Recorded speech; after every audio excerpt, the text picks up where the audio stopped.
Merry Christmas! Welcome to a dinner at Jill's Christmas special. It is me, your host again, Chef Karl. Today we're going to be doing some awesome turkey and duck, all wrapped up with a wonderful sort of chicken mousse stuffing.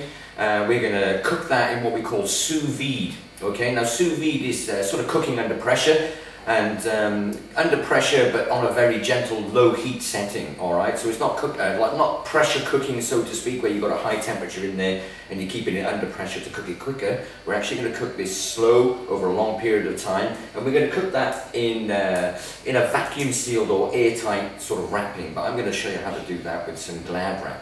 Okay, so the first things first is we're going to make the stuffing for our turkey. Alright, and then what I've got here is some really finely diced onion, there's some diced garlic in there, really finely chopped as well, and just some dried mixed Italian herbs. And what we're going to add to that is going to be some panko crumbs. Now panko crumbs are Japanese breadcrumbs, alright? So we're just going to whack 200 grams in there. And what we're going to do is we're going to soak these in a little bit of cold water. Alright, and that's what we call blooming, and that's going to allow the breadcrumb to swell. And then what we're going to do is we're going to make a chicken force meat, so I've got some chicken mince there, and we're going to make that with some egg whites as well and blend the whole lot together, so it's going to turn out when it's cooked into a light and fluffy mousse. So I've just got my dry stuff mixed in there, dried herbs, a little bit of garlic, a little bit of onion, all nicely finely chopped. And then I'm just going to go to the sink and put some cold water in these and just let these swell for 200 grams of the old panko breadcrumbs there. I've used about nearly half a litre of water. They will absorb a heap of moisture, so we want them kind of nice and wet. So you put enough water in there just so you can feel that they're absorbing the moisture, but then when you press it with your fingers it's kind of slushy and marshy, a bit like a swampland feeling kind of area. Rightio, so we're going to sit that aside. I'm just going to rinse my hands. So what we're going to do now is we're going to get our chicken mince. Okay, now the butcher has minced this up nice for me, but what it is, it's not quite fine enough for what I want. So we're going to squeeze that chicken mince straight into our bowl here.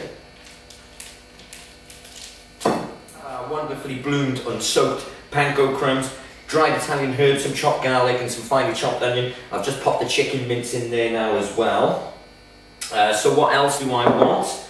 I've got some wonderful fresh sage from the garden here, and as you can see it's a wonderful time of year here in Australia, where we get wonderful sunshine at Christmas, and all the herbs are starting to flower and get to seed, and they'll be ripe for harvest very shortly. So we're going to pull off a few of these wonderful tender leaves from the sage, and we're going to chop them up nice and fine and just pop them in with that stuffing.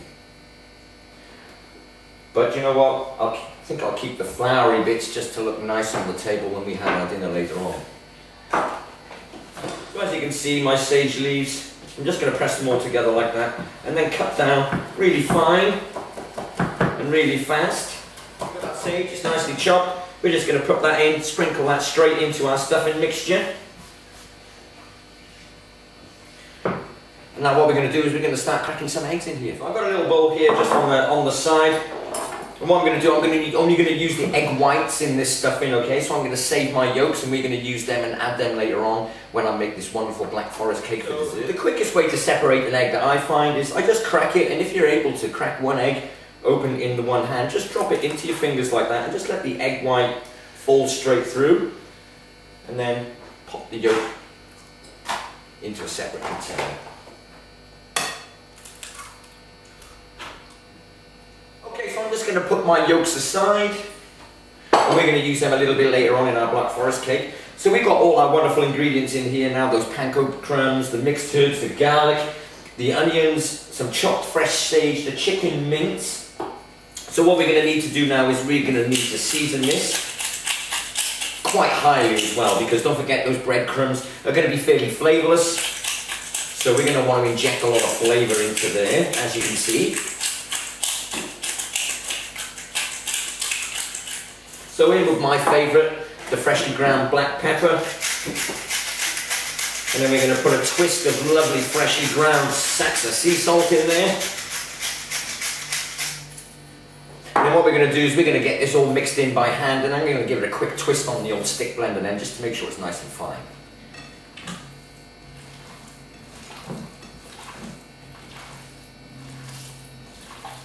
See, I'm mixing this by hand, and what I'm doing, I'm using my hand, but I'm spacing out my fingers, as you can see, nice and wide. And the reason why I'm doing that is you can get a nice even mix with your stuffings, or even cake mixes or batters. It's a bit like using a whisk really, but then not having to tap it off every time that you've mixed something. So I've got my stick blender here, which is already plugged in, and what we're going to do is we're just going to stick that in. We're just going to give this a little blast just to make sure it's all nice and finely mixed up. You're doing it like this as well, it allows a lot of air to get pushed through them egg whites, so they sort of whip up as well, and they're going to be nice and light and fluffy when cooked. So what we're going to do now is we're going to pass this through a sieve, and what that does basically is just takes out any lumps that you might have missed in there, or any bits of fat and gristle, and that gets all caught up inside the sieve when you pass it through.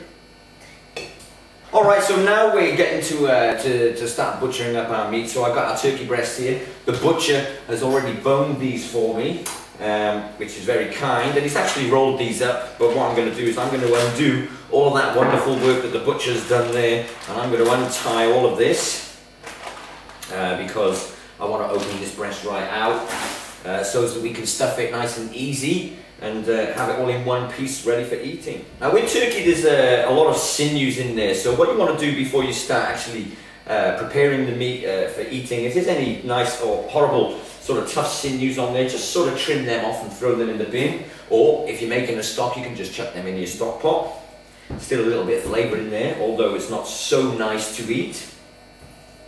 Rightio, so when we're at this stage now, what I've got here is one whole turkey breast, alright? Now this has been deboned by the butcher, taking off the carcass, but he's left the skin on for me. Now you always get these scraggle ends on the turkey here. Now this is what covers the sort of shoulder part or the wing bone in the breast, alright? But we want to use that meat, okay?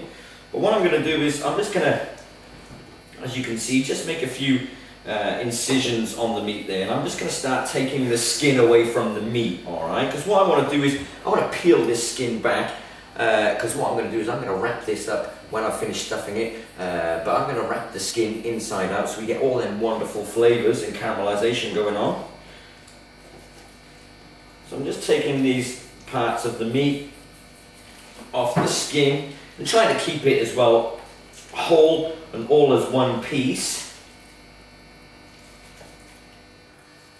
So we're at this stage now, and what I want to do is peel back this skin, and you will find that it can be a bit tough, so again, just with a very sharp knife, just cut them very thin sort of membranes, and that's what's keeping the skin attached to the breast, is them very thin membranes. And what you have to do is just sort of penetrate them with a knife, so you'll be able to pull that skin nice and freely away. Skin's coming away from the breast. What I do now is I turn my breast over and then just keep pulling that skin right until it's only just attached very, very slightly by that really thin membrane. What I'm going to do now, when we're at this stage, is I've got the fat end of the breast here. Now I'm going to slice this open and open it right up, and then that's going to give us a nice big flat surface ready for us to start stuffing it. So with my knife, just cut in half, and then I peel it open, and then just make a few incisions down the breast, like so, and a bit of a bash with the fist as well, just to flatten it out, and then we're pretty much almost ready to start stuffing our turkey. Okay. Now to remove the skin from the duck breast, it comes away very easily, just like it does on a turkey, or even just like on a chicken. What you need to do is just get your finger into there, and just sort of break that really thin membrane, get your thumb tucked right underneath it, and then what should happen once you're at a stage like this, and again if it's proving to be quite tough, just give that membrane a little nick with your knife, and then you should be able to pull off the whole piece of skin with ease. Okay, and if there's any excessive pieces of fat on there, you can trim them off as well, but I'm going to want to keep a little bit of fat in there just for flavour throughout the meat while in the cooking process. Now what I'm going to do with these skins is, just here on the back stove I have a pot. I'm going to collect all of these skins up in a pot, and then we're going to put the heat on very low and very gentle, and we're going to render out all that natural duck fat that's in that skin. The skins will go nice and crispy. You can use that as a garnish if you like, but that fat is what we want. It's going to give a wonderful flavour to our potato. With my duck skin now, I've just popped that on to a moderate to low heat, okay, and I'm just going to leave that sit on the back, but all that natural duck fat will just start oozing from the skin, and that's going to be beautiful for our potatoes. Okay, so we're at this stage now. We've got all our duck breasts, all the skin is removed, and we've trimmed down as much fat as what we want to. So what I'm going to do with these, I'm going to butterfly these open as well, alright, just to make them a nice sort of large, again, flat surface. And again, just give it a little bash, like that, just to sort of flatten it out. And then we're going to sort of start placing these inside our wonderful turkey breast. So we've got all our turkey laid out, nice and flat, all our duck breasts flattened out and butterflied nice and flat on the inside of our turkey. So what we're going to do now is we're going to go over to our wonderful chicken mousse here, and we're just going to get nice big dollops of that and stick that right in the center. And you can smell all of those flavors in there straight away. Absolutely delicious. So what I've got here is some wonderful fresh cherries, alright? My mate Ash has pulled these off a tree from one of his cherry trees in his farm. And what I've done with these is I've actually just hulled them, taken the stalk out and taken the seed out from inside. Alright, so when we've got our wonderful chicken mousse here, we're just going to get some of these wonderful cherries and we're going to stud that mousse and we're going to stick all of these in there, and that's going to give us a wonderful, delicious flavour when we get to carve this wonderful piece. So now we're at this stage now, what I need to do is just slide my chopping board forward a little bit, and we're going to need to layer a nice big sort of surface area of cling wrap down, because we want to wrap this up now, but we want to wrap it so tight as well that it keeps its wonderful shape. And not only that, we want to wrap it so tight as well that we actually remove any air from inside the packaging, alright? So it's very important that we get as much air out of there as possible and cook it in as much as a vacuum sealed sort of package as possible. And that's kind of important because that sort of locks all the flavour in to this dish, and it's quite important that we do a sous vide but in a vacuum sealed package. So we've got a load of cling film spread out onto our worktop here. So what we're going to do now is we're going to squeeze all of this together. So we're here now, and what I've done, I've just pulled over the duck breasts as well, just to encase the stuffing that's in there. And what I'm going to do is pull over that large piece of the turkey and just sort of fold over that breast end there as well. Now the duck breast that's on the inside, it's all going to fold around this lovely stuffing. It's all going to meet up and join up and then stay wonderful and sealed. So what we're going to do is we're going to move all of that onto our Glad wrap. I'm just going to fold that all the way over and in nice and tight. And as you can see, as I've turned that turkey breast the other way round, inside out, it's kept the whole thing together all as one piece. And then nice and tightly now, what we're going to do is we're going to seal this up in the Glad wrap and just keep wrapping it up until it's really nice and tightly wrapped to lock in all that flavour. Wow.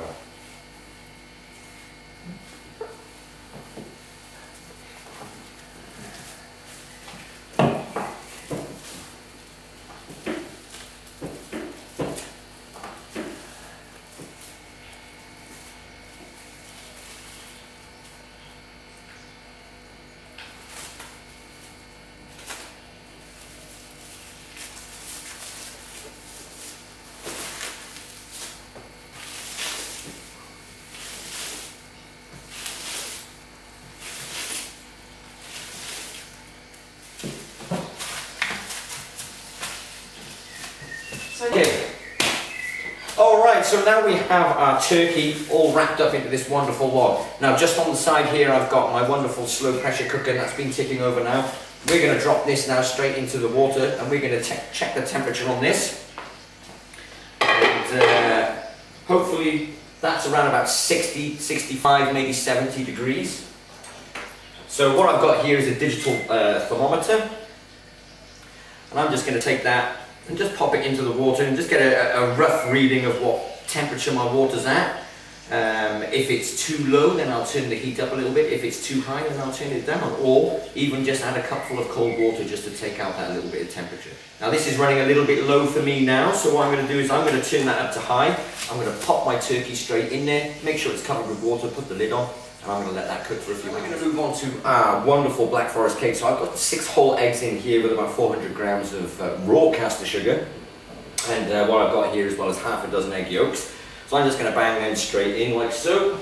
And we're going to whisk these up with an electric whisk until it's tripled in volume and sort of created what we call a sabayon. So basically it's like a big foamy, creamy mixture, and it ribbons back on itself, so you can see some ribbons in there when you lift the whisk out. So we're going to whack this on high, and we're going to whisk this up until we get that triple volume. And then we're going to go into it with all of our chocolate and things like that. Okay, so when we get to this stage now, our eggs and sugar have tripled in volume, and as you can see, this bowl is nice and full now of our lovely frothy whipped up egg and sugar. And like I said there as well, you just get that wonderful sort of ribboning consistency going on there. So what I've got over here on the back stove is about 100 grams of just regular dark, plain dark chocolate, okay, minimum of 70% cocoa solid in there, just for that extra richness and chocolatey flavour. And I've got about 250 grams of butter, and I've melted them over a double boiler on the back stove.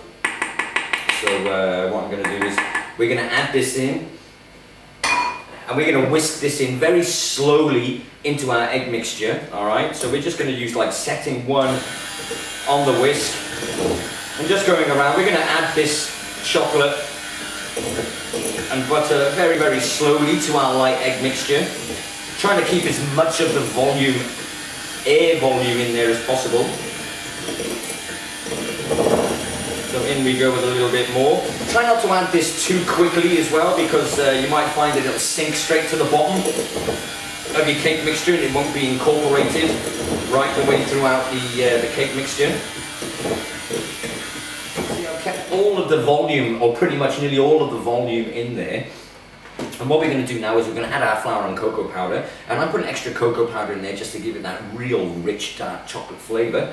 And we're going to fold that in nice and gently without trying to lose any of that volume of the air that's in there, because that air volume that's in those eggs and sugar there is going to be vital to the cooking of this cake, because we want a real light and delicate. So in here I've got about 300 grams of self-raising flour mixed in with about 200 grams of cocoa powder. What we're going to do bit by bit is we're going to sieve a little bit of this in, and then we're going to fold it in really nice and gently, and then sieve a little bit more in again and fold it in nice and gently. And I've got a couple of cake tins on standby, just ready for when the mixture's ready, and get them straight back into the oven and get them cooking straight away. And then we're going to fold that in nice and gently with a wooden spoon. You can do it with a plastic spatula as well, it doesn't really matter. In a sort of figure-of-8 fashion, we're going to move from the outside of the bowl into the centre in a nice figure-of-8. Just gently mixing that flour and cocoa powder into that wonderful egg without losing any of that wonderful volume that we've got there. I've greased and lined a couple of old tins here, and what we're going to do is we're going to pour these up around about 2/3, okay, or just over the halfway mark. And as you can see as well with the paper, I've done it way larger than the side of the actual cooking tin, and the reason why is because this is going to rise quite significantly in the oven, and we don't want it to spill over out of the oven onto the oven floor and end up with a chocolatey mess all baked onto the oven floor there. So now I've got an oven preheated now to about 170 degrees. And we're going to pop them in. We're going to bake them off for about 45 minutes, and then we're going to check them out and see how they are. Turn them out onto a cooling rack and let them cool, and then we'll start building up. Alright, so remember that duck fat, or those duck, the skin off the duck breast that I put on the back stove a little bit earlier on? Well, they're just about ready now for me to drain off that wonderful duck fat.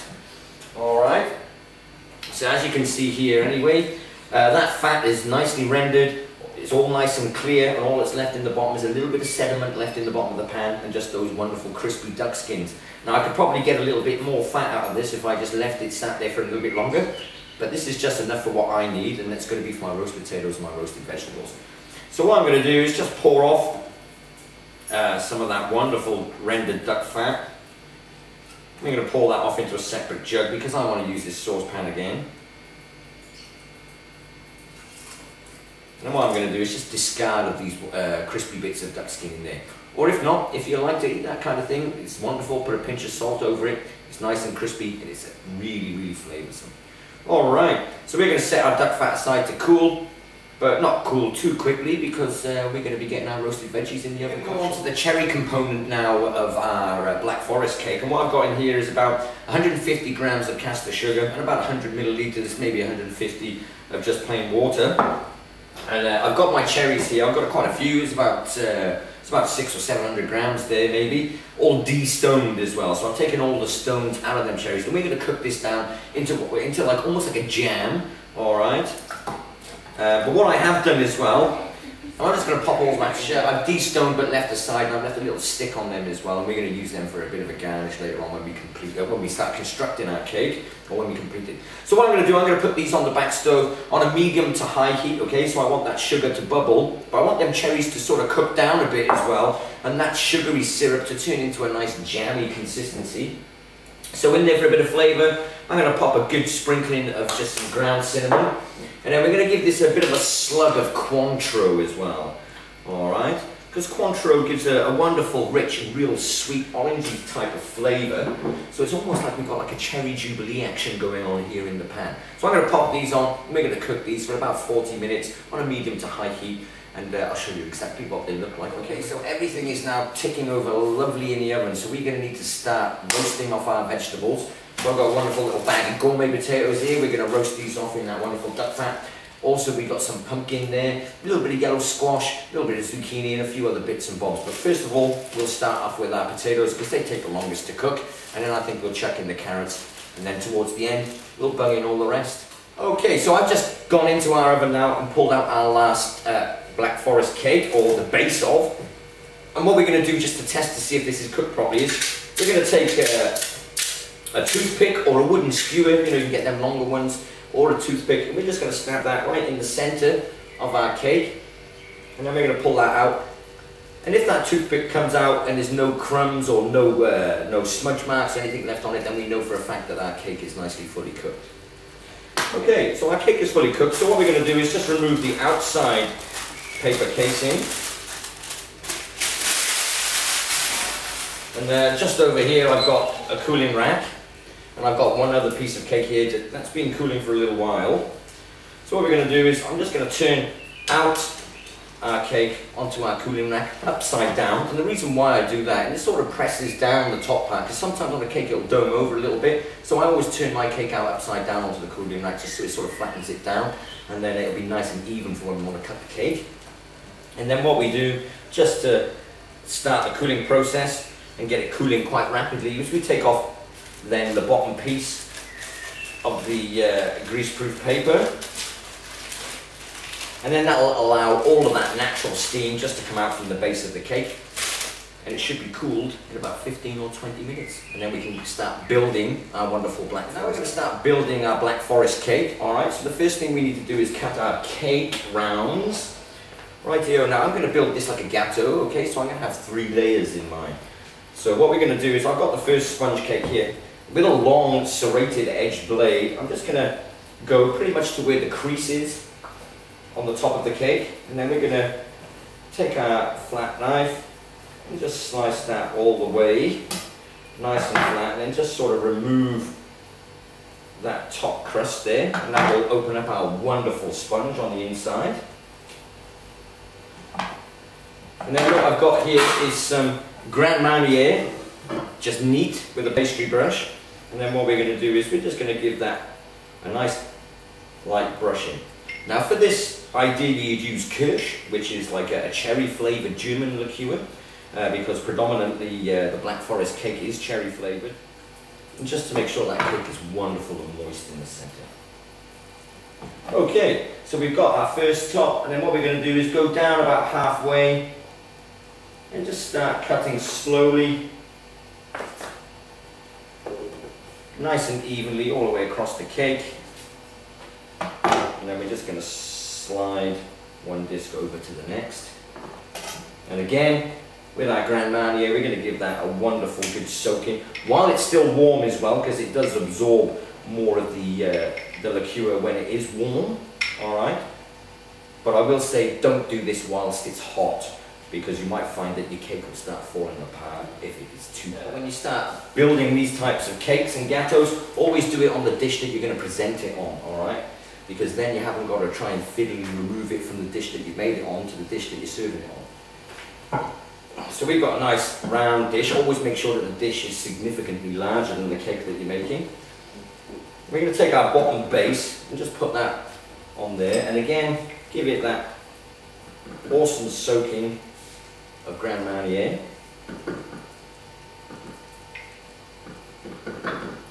Excellent.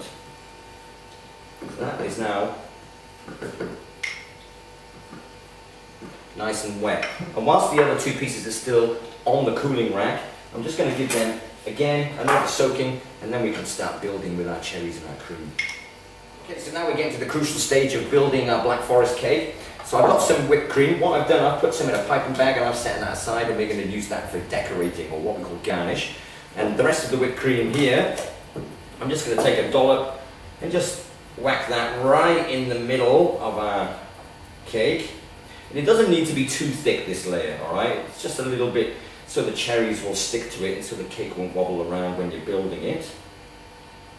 So you only want to sort of trowel on a little bit and just sort of cover the top of the cake. Jubilee cherries here now, and that sauce is thickened up nice and it's really syrupy like a jam.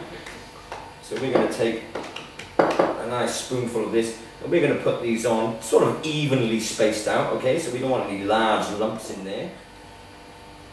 So we just spread them out nice and evenly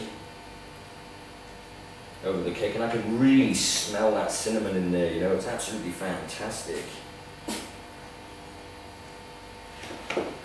Okay, and then we are going to grab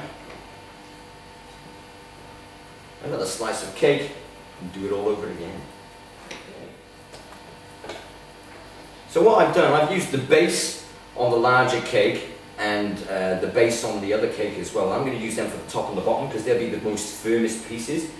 So the bit that I actually cut out in the center will be the piece that I use in the middle. Just slap bang in the middle, there are cherries. Fantastic. My mouth is already watering. Making this cake is absolutely delicious. Awesome. And what we're going to do is take our last layer of cream and we're going to paste that on just in the center, fairly thick. I've got our cherries. We're just going to spoon them straight on top as a sort of central garnish. What we're going to do now is we're just going to swirl some lovely stars on the top here. Look at that. And what I've done is I've kept some cherries just on the side here, which I've already de-stoned as well. But I've left the stalks on them, and we're just going to pop them right on top, like a garnish.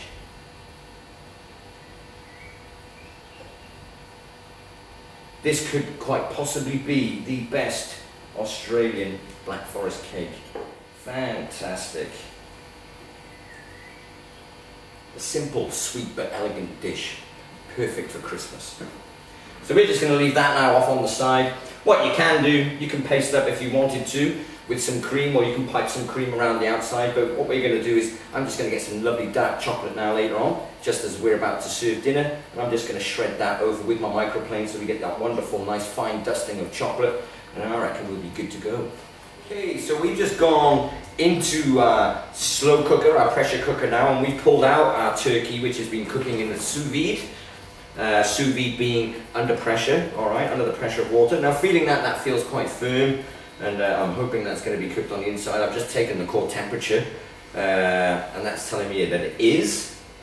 So what I'm going to do, I'm just going to snip off the outside plastic now. I've got a roasting pan now in the oven, ready heating up. And what I'm going to do is I'm just going to get some quick colour on that wonderful skin, if you remember when I turned it inside out. So I want to get some quick colour on that skin before carving it and then sitting down to have some dinner.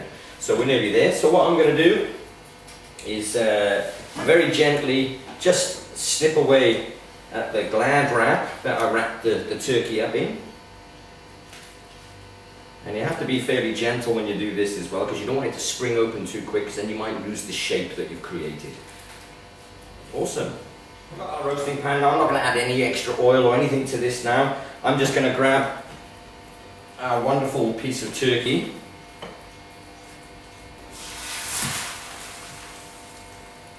And then what I've done, I've just turned that out straight onto a roasting pan.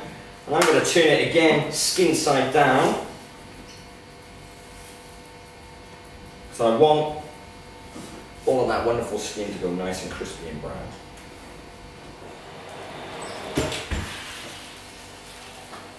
Awesome. So what I'm going to do is I'm just going to cut this pretty much in half. Obviously it's too large to go straight onto the chopping block.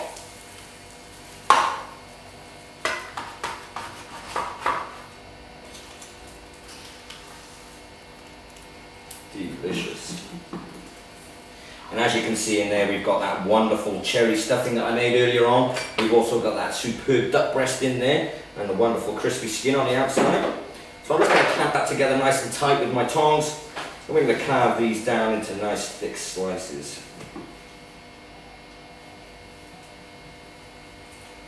Okay, just to finish everything off now for our wonderful Christmas lunch here at Jill's, I've just got a lovely little rich pan gravy which I made to go with our turkey. We're going to pour that straight into our sauce jug. And there we have it, ladies and gentlemen. I'm just finished off here now with a lovely rich pan gravy with our lovely turkey feast that we have here for Christmas dinner. It's been a wonderful year here doing dinner at Jill's for 2011, and I hope to see you all back again in the new year in 2012. Jill and I will be doing some different things, so you might see us again doing a dinner at Jill's, but we'll just wait and see. So, ladies and gentlemen, another Chef Karl treat. Bon appetit, and Merry Christmas and Happy New Year to you all.